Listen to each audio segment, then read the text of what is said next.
Hey everyone, and welcome to episode 9 of the Ski the Kingdom show. This is our podcast series looking to give more coverage, more awareness, and more exposure to all the great things going on within the UK snowsports scene. With the opening races of the Ski World Cup season only a few days away, we caught up again with top UK ski journalist Peter Davies to talk through his tips and his guide to all the UK ski racing action and all the UK skiers you're going to want to follow on the race circuit this winter. So let's get right into today's show.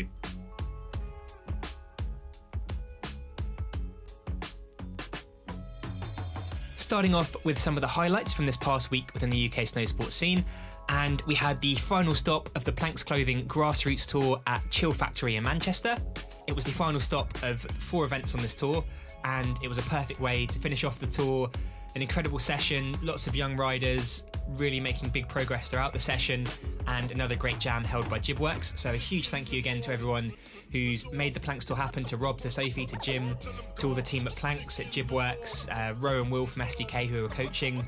It's a fantastic thing that tours like this keep happening every year in the UK, and giving a reason for everyone who maybe hasn't skied in a few months to come out, get ready for the winter season, and just get more involved in UK skiing. So thank you very much to Planks for hosting this year's tour, and we hope it's going to be an annual thing, so look forward to next year. And following swiftly on after the Planks Clothing Grassroots tour, the very next day at ChillFactore we had the BRITS indoor competition. The BRITS is a very special competition for a number of reasons, not only because it attracts a whole range of sort of young snowboarders and skiers looking to make their first steps into competitions, but it's also a competition that attracts skiers and snowboarders from lots of different slopes. So if you turn up, you're going to be riding against some of the best riders from all over the country, and this naturally brings a really high standard of competition on the day. And when it gets to sort of the final jams on the jumps on the big rails at the bottom, the standard of tricks is absolutely unbelievable. We'll link to the edit in the description so you can watch for yourself some of the highlights that went down that day. And as always, it was another great BRITS competition. Thank you very much to Stu and Spence for all their hard work putting it on, to Colm, to Gareth, to Chris and Martin, the judges, and everyone that made the event happen. This week's episode is talking more about UK ski races, and if you're a UK ski racing fan, I'm sure you've seen the content that Laurie Taylor puts out. He's absolutely fantastic about keeping us all updated and giving an insight into what the lifestyle of a ski racer is like. And this latest post from him, his training camp edit from Saas this past summer, is no different at all. It's a really great insight into what the lifestyle of a UK ski racer is and the dedication and hard work they put into their training. We'll put it in the description below so you can go and check it out, and best of luck this winter. Look forward to seeing what you get up to.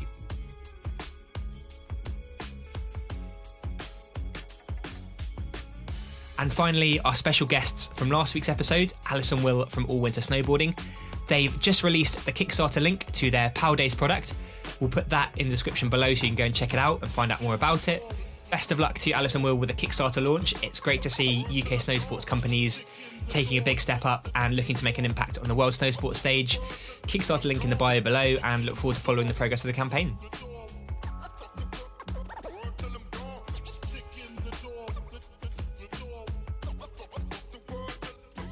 So if you regularly listen to the podcast, you'll know we talk a lot about UK freestyle skiing. We really don't scratch the surface of the massive UK ski racing scene, so that's a balance that we're looking to redress. With the massive success that Dave Riding had not only at the big Kitzbühel race last winter, but also across the whole season, it's a really exciting time for UK ski racing, and he's one of many skiers that are really making headway on the world ski racing stage. The first World Cup race of the season kicks off at Solden this weekend out in Austria. And if, like many of the Ski the Kingdom crew, you're predominantly a freestyle skier, you might not know too much about the ski racing world. I know I, for one, certainly don't. I wanted to catch up with friend and top UK ski journalist Peter Davies again this week, just to get a bit of a guide and a bit of an insight into what the ski racing calendar looks like this winter, where you can keep up with all our top UK ski racers, and just basically how you can learn more and get more involved with the scene. So we caught up on the phone this week. Here's our interview. So we're back on the phone with top UK ski journalist Pete Davies. Pete, how are you? How's everything going? I'm great, thanks. I've been talking to a lot of the British ski racers recently, and things are looking bright. Everything's great. So it's great to be on the podcast again. Thank you very much for your time. We really appreciate it. It was a big season last year for the UK ski racers. Talk us through some of the highlights and kind of some of the big moments that happened last season. So obviously the biggest moment was Dave Riding's second place in the World Cup. he achieved that in Kitzbühel, Austria, one of the toughest hills on the circuit. And it was a real breakthrough moment for British skiing. We haven't had a podium for such a long time in British skiing. I mean, we've only had it once before, and that was in a downhill ages ago. And Dave's sort of been a sort of huge favourite in the British ski world, and it was great to see Dave's hard work pay off in Kitzbühel that day, because it sort of inspired a lot of people, because he came from the dry slope scene, and he nearly beat Marcel Hirscher, who's probably, in my opinion, one of the best technical skiers ever in the World Cup. So that was obviously the biggest moment of the last season, I thought. It was just awesome to see. And just on the girls' side, I mean, Alex Tilley, she was flying the flag for Britain in the World Cup all season. She had a really tough season. She sort of in and out of qualification for the second runs. And she sort of skied out some of the runs as well. But she still managed two great performances. She got a 21st in the GS in Killington at the start of the season in the US. And then she finished the season in the US as well with a 20th in Squaw Valley in the slalom. So two disciplines she's been working on, and she's hit the top 30 twice, which is really good. She's only just turned 24 years of age, and to be in the top 30 in the world is just hitting those sort of results is just incredible. I mean, Dave's 30 and he's only just started to hit sort of the top of his game. So imagine where Alex could go in the future. It's pretty incredible.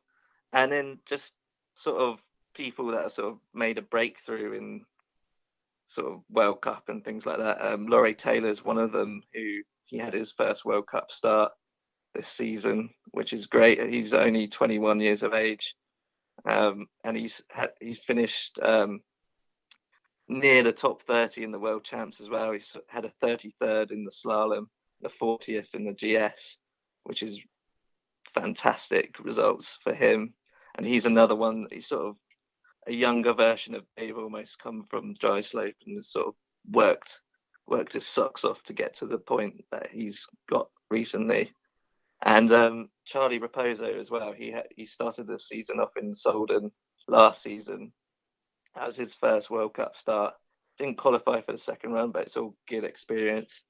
And then he finished off the season with a 6th place in the World Junior Championships, and he was only 4/10 off the podium. And that's one of the best results we've had in the World Junior Champs for a long time. So it's good to see sort of the two guys sort of building up to the point where we can see a lot of progression. And I know there's a load of other races as well that I've sort of missed off, but those four were sort of the standout people that I thought last season is sort of the people that were really to look out for. Awesome. Really exciting to hear. Kind of it's not too far away until the sort of the opening race of the season, to the Solden race. What are some of the key dates for people like Dave, Ali, Laurie, and Charlie kind of going into the season? What races should we look out for? So Solden starts off on the 28th of October with the female race. Alex Tilley will be racing in that, and it'll be sort of a good indicator of how she starts off the season.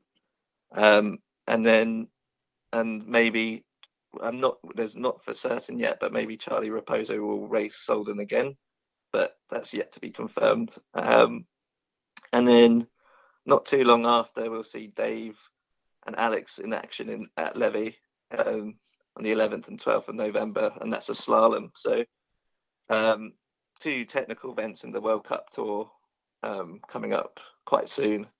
It's quite exciting to that the race season's already coming about. And then for the other guys, it's sort of like there's a B tour called the Europa Cup, and there's also like a North American equivalent and an Asian equivalent as well. And all these cups sort of run alongside the World Cup, and it's for the sort of the younger races, or the races that aren't quite on the cusp of qualifying for the second run of World Cups. Sort of a lower level, but still a very high level of skiing. And for these guys in those races, it's all about getting the results so that they can qualify for the Olympics in February. So it's going to be some interesting races in those formats, because they'll all be fighting tooth and nail so that they can get their first Olympics. So it's going to be really interesting to see. Super exciting to hear. Are there anyone, or is there anyone kind of that you've got your money on, anyone you predict might surprise us with some big results or do really well? There's a group of British skiers that have been training with each other. So there's I've named Laurie, Charlie, but there's also Billy Major, who had a great British champs last season, sorry, and he won a lot of titles in team, which was great. And he's sort of training for the Europa Cup this season, so he could be a surprise addition to the Olympic squad. Zach Winter, he was in the Southern Hemisphere racing in Australia and New Zealand. He skied against some really tough opposition and managed to get very low fizz points. He got 8 fizz points, which is fizz points are basically calculated on the percentage of, in a nutshell, the percentage time away from the winner. And if you're racing against World Cup skiers and you're getting a very good score, that's going to help sort of your case for qualifying for Olympics. So maybe Zach could get in there as well. There's Charlie Guess, who raced the World Cup last year. And Cara Brown as well, who raced in the World Championships and had a good British champs as well. She gained lots of like Billy, won lots of titles as well. So it's good to see sort of finally sort of a bit of strength and depth in the British team, and they're all sort of the same age group as well. So they're sort of working well together, and there's a lot of banter, and you can see it, how they work well together. It's great to see. And finally, for all of us back in the UK, what are some of the best resources or websites or magazines that we can go and have a look at to keep up with all the UK ski racing news? So the main one is Racer Ready. That's the most detailed sort of coverage of British alpine skiing. They have like video content and lots of features and reports from the World Cup and Europa Cup and like the British races as well. So that's probably the best place if you want sort of detailed information. I write some interviews for Wales Snowsports as well, and at the moment we've sort of got this Off the Slope series that we're interviewing young British skiers and skiers on the World Cup as well. And there's some fun features as well. We cover some freestyle as well on that, but if you want some racing information, there's lots on there. And then there's a US-based company called skiracing.com, and they cover a lot of the World Cup scene and more US-based sort of detailed information. So those are the 3 main sort of outlets that I would look into. Obviously, the Olympics is coming up, so the BBC will be covering the Olympics, and that may be a place to go to watch the races. But if you want some more detailed information, those 3 are sort of the best places to go, I'd say.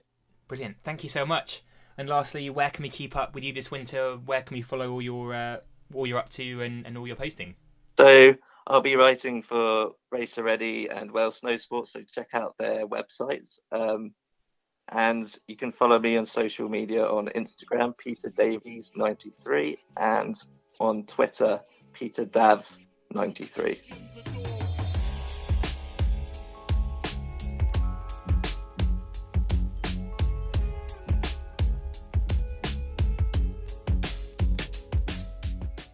Thank you very much, Pete, for your time and all the information.